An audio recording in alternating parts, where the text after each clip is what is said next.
Hello students, आज का हमारा टॉपिक है लाप्लास ट्रांसफॉर्म। आज हम लाप्लास ट्रांसफॉर्म की डेफिनेशन और कुछ एलिमेंट्री फंक्शन के लाप्लास ट्रांसफॉर्म को स्टडी करेंगे। आप वीडियो को पूरा देखें और मुझे पूरा विश्वास है कि आप लोग लाप्लास ट्रांसफॉर्म को इजीली समझ पाएंगे। जैसे आपने इससे पहले डिफरेंशियल ऑपरेटर के बारे में पढ़ा था। डिफरेंशियल ऑपरेटर जो डी है, जिसको कि आप डी वाई डी एक्स से जानते हैं, डिफरेंशियल ऑपरेटर किसी फंक्शन को एक दूसरे फंक्शन में ट्रांसफॉर्म कर देता है। जैसे आप जानते हैं D of sine x cos x होता है, तो यहाँ आप देख रहे हैं कि एक डी ऑपरेटर है जो साइन एक्स फंक्शन को कॉस एक्स फंक्शन में ट्रांसफॉर्म कर देता है। तो इसी तरीके की ट्रांसफॉर्मेशन टेक्निक हम आज स्टडी कर रहे हैं। Transformation of this type is called integral transform. अब आप देखें यहाँ पर मैं एक ट्रांसफॉर्मेशन लिख रहा हूँ minus infinity to plus infinity K S T F T D T equal to F S. आप देखें यहाँ पर जिस फंक्शन को हमें ट्रांसफॉर्म करना है वो फंक्शन है एफ टी और ट्रांसफॉर्म फंक्शन है एफ एस।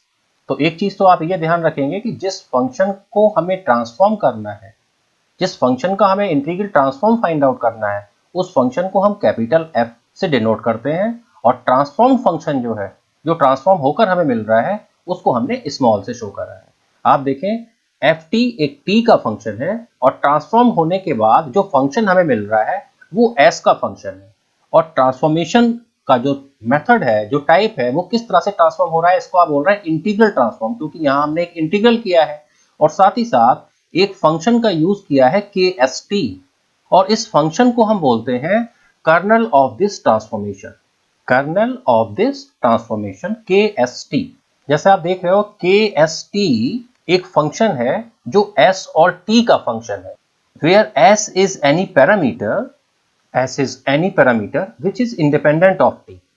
तो इस ट्रांसफॉर्मेशन में kst, जिसको कि हमने कर्नल बोला है, ये कर्नल s और t दो वेरिएबल का फंक्शन है और साथ ही साथ s t पर डिपेंड नहीं करता। और एक पॉइंट और इसमें नोट करने का है, s रियल और कॉम्प्लेक्स दोनों तरीके का हो सकता है, s में भी रियल और कॉम्प्लेक्स।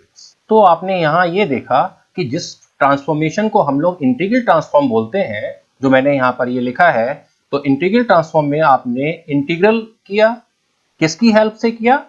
कर्नल के एस टी की हेल्प से किया, जो एक फंक्शन है एस और टी का, और फंक्शन जिसका हमें ट्रांसफॉर्म करना है वो फंक्शन है एफ टी, और ट्रांसफॉर्म होने के बाद हमें एक फंक्शन मिलता है एस का, जिसको कि हमने एफ एस बोला।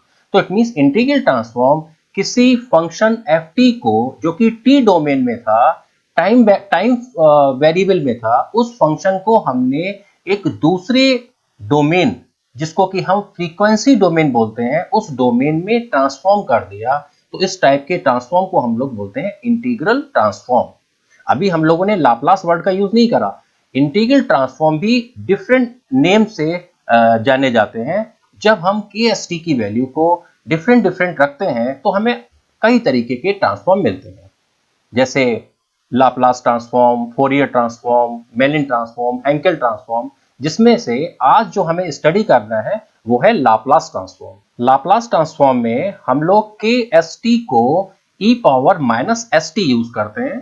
के S T equal to e power minus S T and T greater than 0। जब हम इन दो कंडीशन के साथ इंटीग्रल ट्रांसफॉर्म की इक्वेशन को लिखते हैं, तो आप देखें कि इक्वेशन हमें कुछ इस तरह से मिलती है, integral 0 to infinity E power minus S T F T D T equal to small F S. इसी ट्रांसफॉर्मेशन को हम लोग बोलते हैं लाप्लास ट्रांसफॉर्म। लाप्लास एक फ्रेंच मैथमेटिशियन थे, उन्होंने सबसे पहले इस ट्रांसफॉर्मेशन के बारे में हमें बताया, तो उन्हीं के नाम पर इस ट्रांसफॉर्मेशन को हम लोग बोलते हैं लाप्लास ट्रांसफॉर्मेशन। लाप्लास ट्रांसफॉर्मेशन में हमने कर्नल के एस टी को e power minus S T use किया है और साथ ही साथ टी की लिमिट 0 टू इंफिनिटी लिया है। तो उस कंडीशन में ये इंटीग्रल इस फंक्शन को एफ टी को एफ एस में ट्रांसफॉर्म कर देता है। अब आप सोच रहे होंगे कि लाप्लास ट्रांसफॉर्मेशन का यूज क्या है, हम किसी फंक्शन को ट्रांसफॉर्म कर क्यों रहे हैं? तो इसके लिए आपको समझना है कि लाप्लास ट्रांसफॉर्म की हेल्प से हम ordinary differential equation, partial differential equation को एक बहुत ही सिंपलर फॉर्म, एल्जेब्रिक फॉर्म में रिड्यूस कर लेते हैं और उस फॉर्म में उन इक्वेशन को सॉल्व करना बहुत आसान हो जाता है। तो इस तरह से हम डिफरेंशियल इक्वेशन को जो कि कॉम्प्लिकेटेड नेचर में थी उनको एल्जेब्रिक इक्वेशन में ट्रांसफॉर्म करके आसानी से सॉल्व कर सकते हैं। So with the use of Laplace transform we may reduce the ordinary differential equation ODE into the relatively simple algebraic equation which can be solved very easily। तो Laplace transform की help से हम ordinary differential equation को एक simple algebraic equation में convert करके उसको solve कर सकते हैं। लाप्लास ट्रांसफॉर्म का ये फॉर्मूला याद रखेंगे कि लाप्लास ऑफ एफ टी बराबर होता है integral of 0 to infinity E power minus S T F T D T. कुछ राइटर एस को पी से भी डिनोट करते हैं, तो आपको कंफ्यूजन की कोई जरूरत नहीं है। आप ई पावर माइनस एस टी या ई पावर माइनस पी टी दोनों ही यूज कर सकते हैं। अगर आप एस यूज करते हैं पैरामीटर तो आपका transform function small F S मिल जाएगा, और अगर आप यहाँ पर पी पैरामीटर यूज करते हैं तो आपका ट्रांसफॉर्म फंक्शन एफ पी मिल जाएगा। जैसे आप देख रहे हो कि ये इम्प्रॉपर इंटीग्रल है और this integral exist for some value of S if Laplace transform exist. अगर Laplace transform of F T exist करता है तो इस इंटीग्रल की वैल्यू भी एग्जिस्ट करती है। एग्जिस्ट करने का मतलब ये होता है कि इंटीग्रल की वैल्यू कोई हमें डेफिनेट मिल रही हो, इनडेफिनेट नहीं मिल रही हो, तो हम उसको बोलते हैं कि ये वैल्यू इंटीग्रल की एग्जिस्ट कर रही है। Laplace F T exist if this integral exist for some value of S. अब हम कुछ फंक्शन के लाप्लास ट्रांसफॉर्म की वैल्यू को कैलकुलेट करेंगे। मान लीजिए मैंने एफ टी को 1 ले लिया, लाप्लास ऑफ एफ टी मुझे कैलकुलेट करना है। जैसे आप जानते हो Laplace F T 0 to infinity E raise to power minus S T F T D T होता है। एफ टी की वैल्यू 1 है यहाँ पर क्वेश्चन में, तो आपने एफ टी को 1 से रिप्लेस कर दिया। सिंपली सिर्फ इसका इंटीग्रल करना है आपके लिए। E raise to power minus S T का integral e raise to power minus S T divided by minus S, और आपको इसको 0 टू इंफिनिटी इस पर लिमिट अप्लाई करनी है।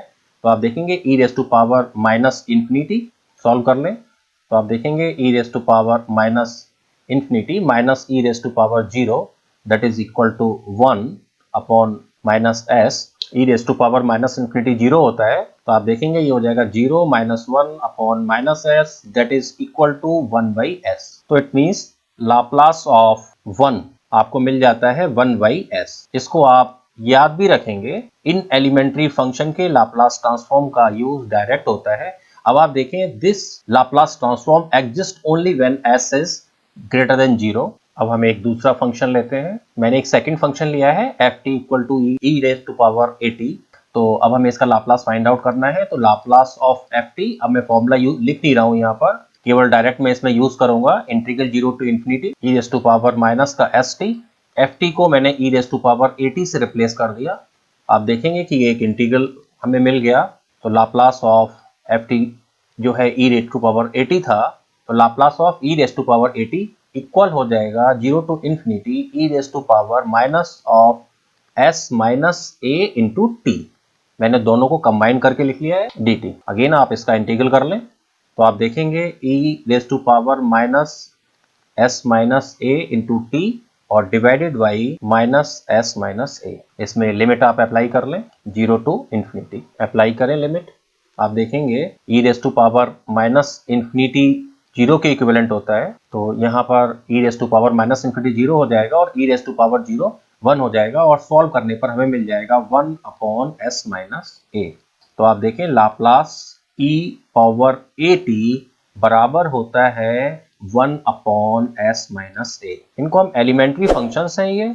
इन फंक्शंस के लाप्लास ट्रांसफॉर्म का यूज हम लोग डायरेक्ट करते हैं, इसलिए आपको इन्हें याद भी रखना है। जैसे अभी अभी मैंने एक 1 का निकाला था, लाप्लास ऑफ 1 बाई एस होता है। ठीक इस तरीके से Laplace of e power A T 1 upon S minus A होता है। ये फंक्शन कब एग्जिस्ट करेगा? When S greater than A.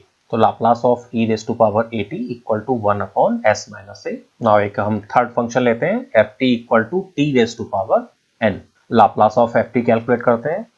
तो Laplace of F T means Laplace of T power N, ये बराबर हो जाएगा integral of 0 to infinity E power minus S T, और एफ टी की जगह पर हमें रख देना है T raise to power N. n। अब हमें इस इंटीग्रल को सॉल्व करना है। आपको Laplace of t power n की वैल्यू पता चल जाएगी। इस इंटीग्रल को सॉल्व करने के लिए मैंने st का अजम्पशन ले लिया, st इक्वल टू मैंने z लिख लिया, तो आप देखेंगे s dt equal to dz हो जाएगा। लिमिट में कोई चेंज नहीं हो रहा, 0 to infinity. Minus S T है तो ये माइनस का z हो गया, और t इक्वल टू यहाँ से आ जाएगा आपका, t इक्वल टू आ जाएगा z अपॉन s। तो यहाँ पर मैंने t की वैल्यू पुट कर दी, z बाई s और रेस टू पावर n, और dt इक्वल टू यहाँ से हमने लिख दिया dt equal to dz by s। थोड़ा सॉल्व करते हैं इसके लिए, तो आप देखेंगे कि हमें क्या मिल जाता है। Integral 0 to infinity e raise to power minus z and z raise to power n ds और divided by s raise to power n plus 1। इसको आप कुछ इस तरह से लिख सकते हैं, 1 upon s raise to power n plus 1 integral 0 to infinity e power minus z and z raise to power n dz। ये भी dz है, ds नहीं है। ये आप इस इंटीग्रल को ध्यान से देखें तो ये गामा फंक्शन के टाइप का एक इंटीग्रल है। आप लोगों ने गामा फंक्शन पढ़ा होगा, अगर आपको याद नहीं तो मैं यहाँ पर लिख देता हूँ। गामा n बराबर होता है integral 0 to infinity e raise to power minus x raise to power n minus 1 dx। ये एक इंटीग्रल है जिसको कि हम गामा फंक्शन का इंटीग्रल बोलते हैं, 0 to infinity e raise to power minus x raise to power n minus 1 dx, और बराबर होता है गामा n के। और साथ ही साथ गामा ऑफ n की जो वैल्यू होती है वो होती है 1 multiply by 2 multiply by 3 and so on up to n minus 1 तक। जैसे फैक्टोरियल n में n नेचुरल नंबर का प्रोडक्ट होता है तो हम उसको फैक्टोरियल n बोलते हैं, ठीक इसी तरीके से गामा n में n माइनस 1 नेचुरल नंबर के प्रोडक्ट को हम लोग गामा n बोलते हैं। तो अगर हम यहाँ पर गामा 2 की वैल्यू फाइंड आउट करें तो ये बराबर होगी 1, गामा 3 की वैल्यू फाइंड आउट करें तो ये बराबर होगी 1 into 2 that is equal to 2। ठीक इसी तरीके से अगर हम गामा 4 की वैल्यू कैलकुलेट करें तो ये बराबर होगी 1 into 2 into 3 that is equal to 6। और एक जो वैल्यू जो आपको याद रखनी है, गामा 1 हमेशा 1 ही रहता है, और साथ ही साथ गामा हाफ की वैल्यू स्क्वायर रूट ऑफ पाई के बराबर होती है। अब आप सोच रहे होंगे ये वैल्यू कहाँ से मिलती है, तो ये वैल्यू इसी इंटीग्रल का सॉल्यूशन है। एक तरीके से आप इस इंटीग्रल की वैल्यू को डायरेक्ट लिख रहे हैं। अगर मैं यहाँ पर n को 1 से रिप्लेस कर दूं तो आप देखेंगे कि गामा 1 की वैल्यू आ जाएगी, और अगर हम इस इंटीग्रल को सॉल्व करते हैं तो गामा 1 की वैल्यू हमें 1 ही मिलती है। ठीक इसी तरीके से गामा 2 और गामा 3 की वैल्यू इस इंटीग्रल के सॉल्यूशन से ही हमें मिली हुई है। तो आप इन वैल्यूज को याद रखेंगे। अभी आप देख रहे हैं कि Laplace of t raise to power n की वैल्यू को हम कैलकुलेट कर रहे थे, और ये वैल्यू कुछ इस तरह से निकल कर आई थी, 1 upon s raise to power n plus 1 integral 0 to infinity e raise to power minus z and z raise to power n dz। इसको हम देखते हैं नीचे। अभी हमने Laplace of t raise to power n की वैल्यू को 1 upon s raise to power n plus 1 integral 0 to infinity e raise to power minus z raise to power n dz के बराबर कैलकुलेट किया था। अगर आप देखें यहाँ पर गामा n का जो एक इंटीग्रल था उसको अगर हम इस इंटीग्रल के साथ कंपेयर करते हैं तो आप देखते हैं कि इस इंटीग्रल को हम गामा फंक्शन की फॉर्म में लिख सकते हैं। किस तरह से लिखेंगे, 1 upon s raise to power n plus 1 integral 0 to infinity e raise to power minus z and z raise to power n को हम क्या लिख सकते हैं, n प्लस 1 माइनस 1।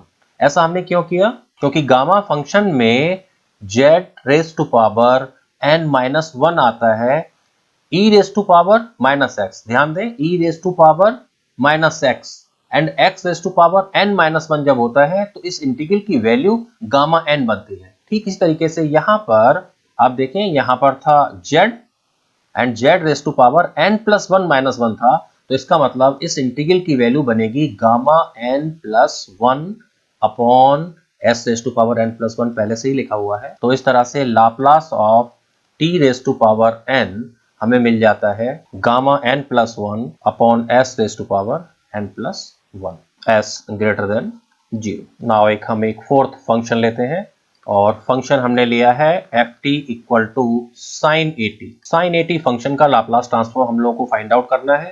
तो आप देखें, लाप्लास ऑफ साइन 80 बराबर हो जाएगा integral of 0 to infinity e power minus st F T D T, F T इस बार क्या है, sine A T D T. इस फंक्शन का इंटीग्रल हमें सॉल्व करना है। आप चाहें तो इस इंटीग्रल की वैल्यू को आप डायरेक्ट भी लिख सकते हैं। आपको याद होगा कि integral e raise to power A X sine B X D X के इंटीग्रल का फॉर्मूला होता है e raise to power A X upon A square plus B square, और ब्रैकेट में आता है A sine B X minus का B cos B x.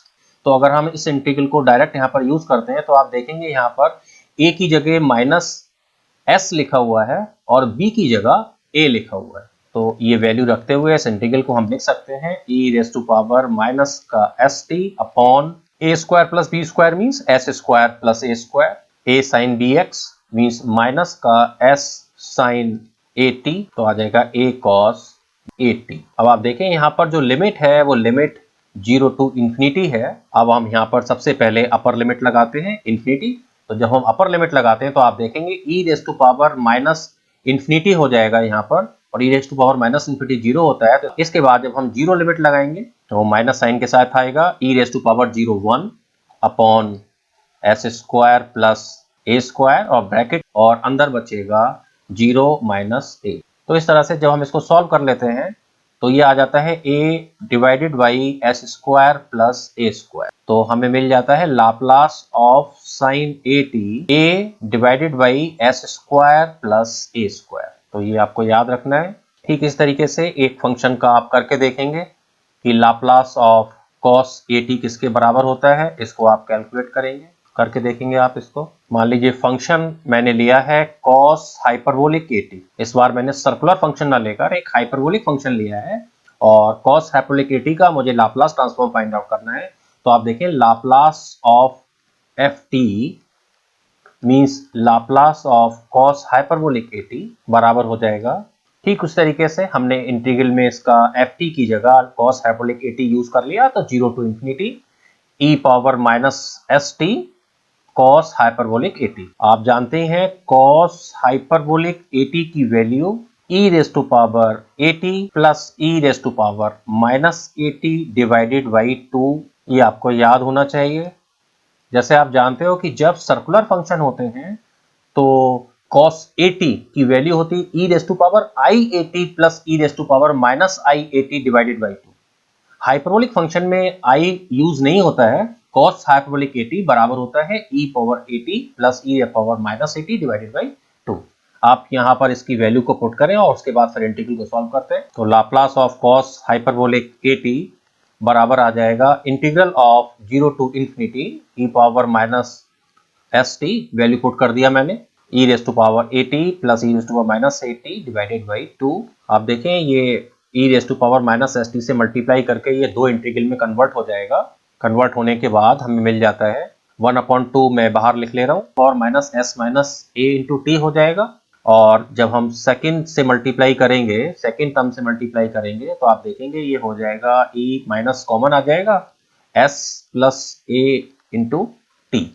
अब हम इस इंटीग्रल को सॉल्व करेंगे। सॉल्व करने पर हमें मिल जाएगा, इसमें हमें लिमिट अप्लाई करनी होगी 0 to infinity E raise to power minus of S minus A T की वैल्यू 0 हो जाती है। यहाँ भी t की वैल्यू इंफिनिटी लगा देने पर ये भी e raise to power minus infinity 0 बन जाता है। इट मींस इंफिनिटी लिमिट पर, अपर लिमिट पर दोनों टर्म हमारे 0 बन जाते हैं। तो मैंने अपर लिमिट पर 0 लिख दिया, माइनस इसके बाद हमने लोअर लिमिट यूज कर ली। लोअर लिमिट पर ई रेस टू पावर 0 से दोनों टर्म 1 बन जाएंगे। आप देखेंगे ये बन जाएगा आपका 1 अपॉन माइनस का s minus A, and minus ही आ गया ये भी 1 अपॉन s प्लस ए।